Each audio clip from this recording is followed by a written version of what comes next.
Thank you for joining me, everybody.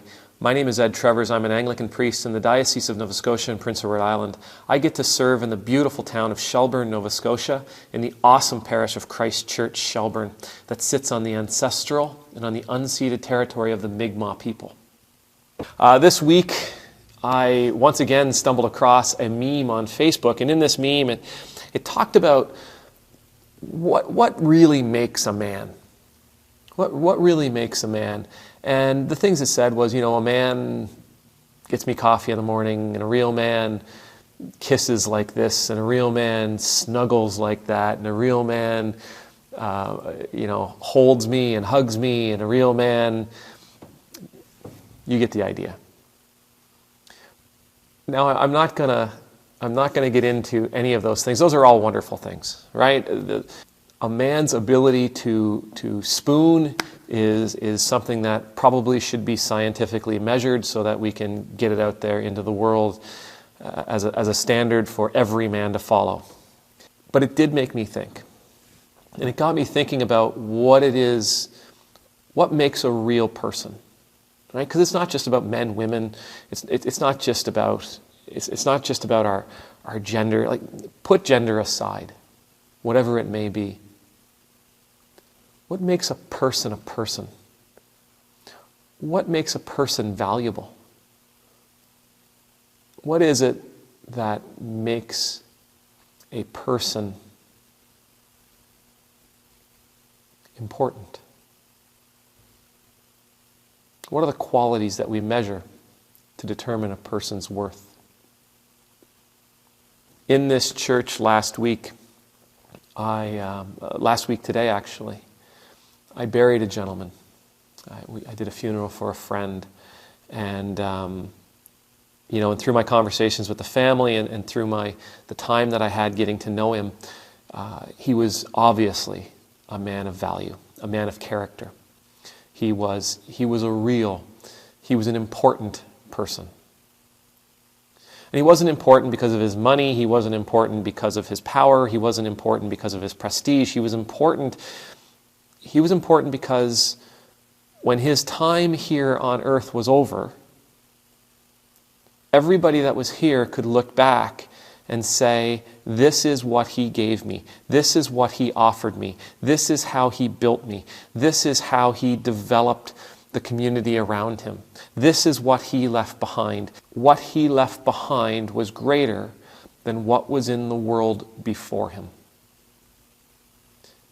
Mac, throughout his life, changed the world for the better. He left a positive mark on the world around him. The piece of scripture we read that day came from the 25th chapter of Matthew, and it's that story of the talents, where a master gives one servant 5 talents and another 3 and another 1 and tells them all, now go take my money and do something with it. And then it says the master goes away. But when the master comes back, the one he gave 5 talents to comes back and gives him 10.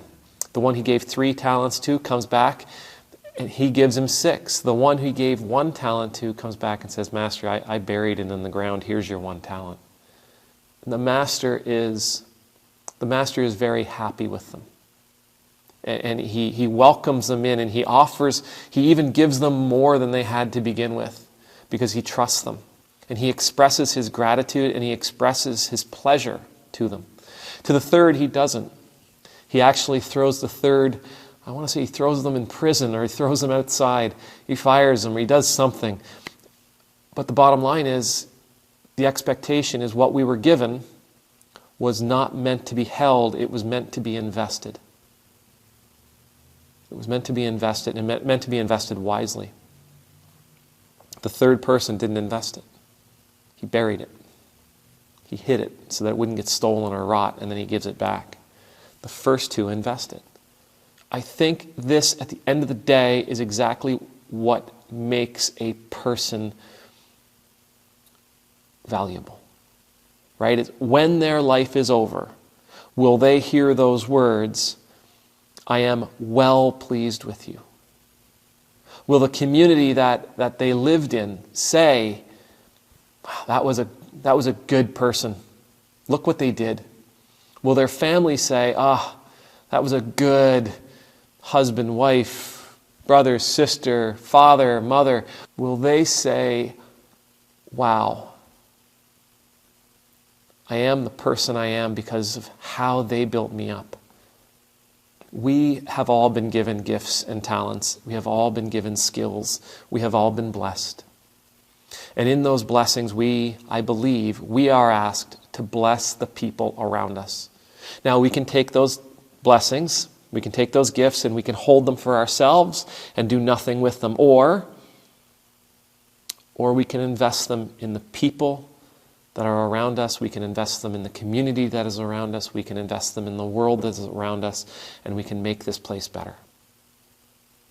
And I would argue that a real man, a real woman, a real person is not found in their cuddling ability.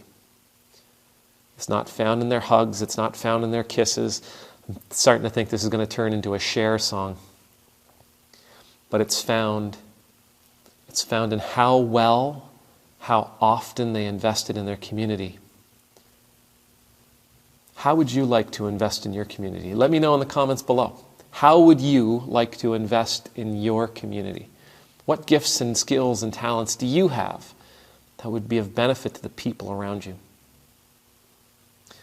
May the Lord bless you. May the Lord keep you. May the Lord make his face shine upon you and be gracious to you. May the Lord lift up his countenance upon you, and may you know the peace of forever being in the Lord's presence. And I pray that as you consider all that you have,